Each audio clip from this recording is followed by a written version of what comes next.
Mon tandem incontournable du vendredi, en très grande forme. Alors de quoi allons-nous parler avant 14h ? Eh bien de cette sortie courageuse de Bruno Retailleau qui évoque l'existence de juges rouges et cible le syndicat de la magistrature après la condamnation de Marine Le Pen. Marine Le Pen soutenue par Donald Trump. Comment le RN gère-t-il ce soutien à 48 heures de la manifestation pacifique prévue à Paris ? Et puis la cote de popularité de François Bayrou au plus bas, à peine 3 mois après son arrivée. Pourra-t-il échapper à la censure avant l'automne ? On se posera la question. En attendant, j'avais envie de revenir sur cette scène. On en a parlé dans le journal et ce matin sur Europe 1, des étudiants pro-Palestine ont interrompu de force le cours du maître de conférence Fabrice Balanche sous les cris de sionistes racistes. C'est vous les terroristes. Écoutez cette séquence filmée par un étudiant. Excusez-moi, malheureusement. On n'a pas fini. C'est pas fini. Les gens, monsieur, c'est la police. Faut assumer.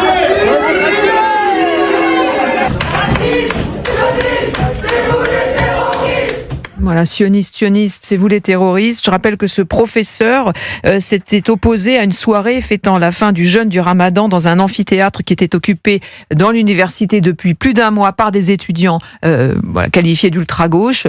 Raphaël Steinville, absolument hallucinant et très inquiétant. Oui, c'est inquiétant, mais ce qui est inquiétant, c'est d'abord le silence des responsables de l'université de Lyon 2. C'est encore plus inquiétant. Qui se sont opposés à l'occupation de cette salle. Mais qui jusqu'à présent n'ont toujours pas porté plainte pour soutenir ce professeur contre ce groupuscule qui l'a menacé dans son amphithéâtre. Ce qui est inquiétant aussi, c'est le silence de la ministre de l'Éducation nationale, qui est également la ministre de l'Enseignement supérieur, Elisabeth Borne, qui finalement n'a pas eu un mot pour ce professeur. Moi, j'ai l'impression que se met en place... Il y a une réaction de Rachida Dati, pardon, je vous coupe juste pour dire comment en sommes-nous arrivés à ce que des hommes cagoulés expulsent un professeur d'université en plein cours.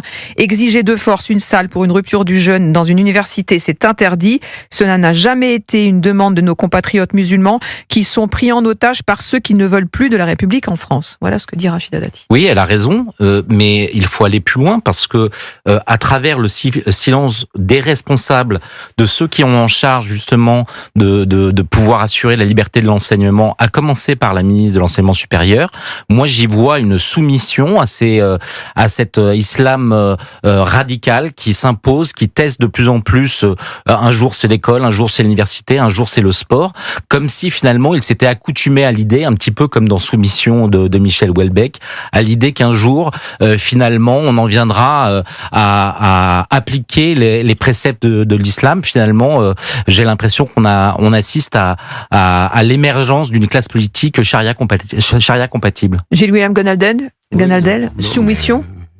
Oui, c'est une forme de soumission par la lassitude, par la résignation, par l'habitude.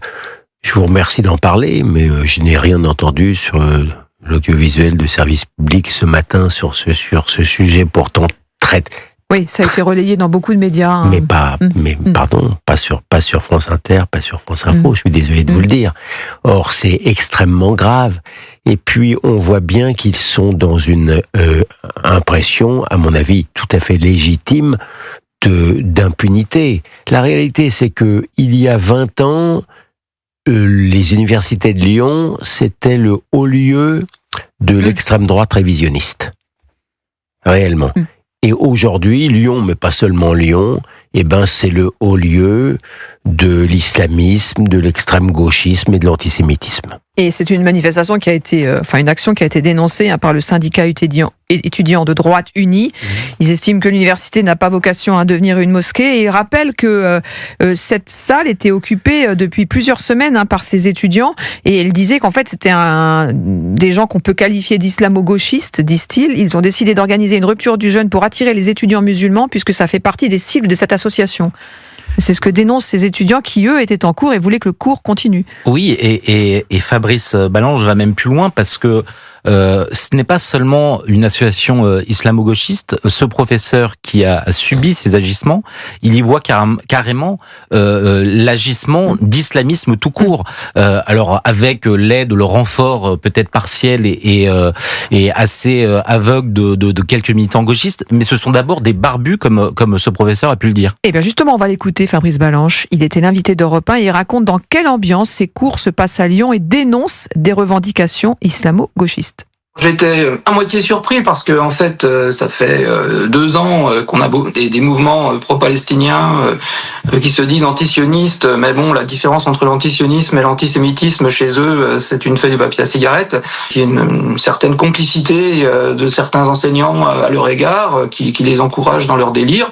Et là, bon, ils ont décidé de venir interrompre mon cours. Bon, c'est de l'intimidation classique. Ça va quand même plus loin aujourd'hui que les simples revendications de l'extrême gauche. Là, ce sont clairement des revendications islamo-gauchistes avec l'islamisme qui prend le dessus.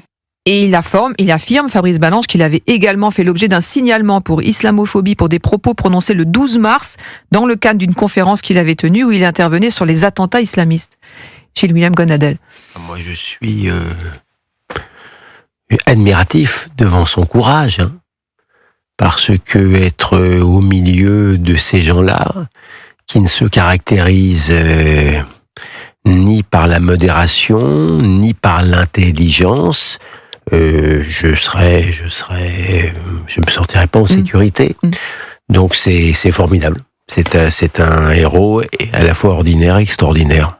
Et est-ce qu'il se passe à Lyon? Est-ce que c'est installé, Raphaël Steinville, parce que là, on fait un focus sur cette université. Moi, je ne saurais pas le dire de manière documentée. En revanche, ce que l'on sait, et ça a été évoqué par plusieurs hommes politiques ces derniers mois et dernières années, c'est qu'il y a des tentatives de plus en plus manifestes de l'islamo-gauchisme dans l'université. Ça a été dit au point que certains ministres s'en sont émus, créant des débats et des polémiques au sein même de ces gouvernements où ceux qui osaient dire la vérité et alerter l'opinion publique de ce danger-là étaient presque immédiatement taxés d'islamophobie. Mais on le sait, ça participe, comme ces tentatives de déstabilisation de l'école, on le voit de plus en plus aussi à l'université. Et l'université qui dénonce, je le rappelle à Lyon, ces agissements inacceptables, mais qui ne va pas au-delà. Finalement, qui interdit ce type de rassemblement. Mais que faut-il faire? C'est pas facile parce que regardez à Sciences Po. À Sciences Po, vous avez un nouveau responsable qui prend les choses, il me semble, avec sérieux, sans provocation, avec sérieux. Je peux vous y dire qu'il a fait l'objet d'un article du Monde qui ne se caractérisait pas par la sympathie et qui au contraire se faisait l'écho de récriminations de gauchistes ou d'islamo-gauchistes. Donc c'est une partie. On est dans un moment de vérité là. Hein. En matière d'immigration, en matière d'islamisme, on est dans un moment de vérité. Et je me permets de vous dire que je suis assez affligé parce que aux États-Unis, Trump a bien répondu à cela. Et quand je vois maintenant les excès du Trumpisme, je crains malheureusement que nous ne puissions totalement appliquer la même recette parce qu'on est le gauchisme est en train de se refaire une santé sur le dos de l'anti-Trumpisme. Et pour nos auditeurs, comment est-ce qu'on peut expliquer simplement comment ce genre d'agissement est possible dans une université? Ce genre d'agissement est possible, d'abord parce que les responsables n'y mettent pas un stop immédiat, parce que ces associations musulmanes, ces étudiants qui flirtent, ils sont des compagnons de route de l'islam politique et des fréristes, sont de plus en plus actifs et n'ont pas peur aujourd'hui de tester au grand jour leur puissance dominante, de plus en plus dominante. Oui, je peux vous dire que dans les universités, lorsqu'il y a eu des troubles au moment de grève d'il y a 3-4 ans, je parle sous le contrôle de Raphaël, il y a un seul président de l'université qui a été inquiété, c'est celui qui avait laissé faire certains expulser les grévistes. C'est le seul président qui se retrouvait devant le tribunal correctionnel. C'est affligeant à en pleurer. Allez, à 13h28, on reste ensemble. Dans quelques instants, on va continuer à décrypter l'actualité avec notamment Bruno Retailleau qui repart à l'offensive. Il parle des juges rouges et aussi dans le débat, la crise diplomatique entre la France et l'Algérie. Il est intervenu, on va l'entendre.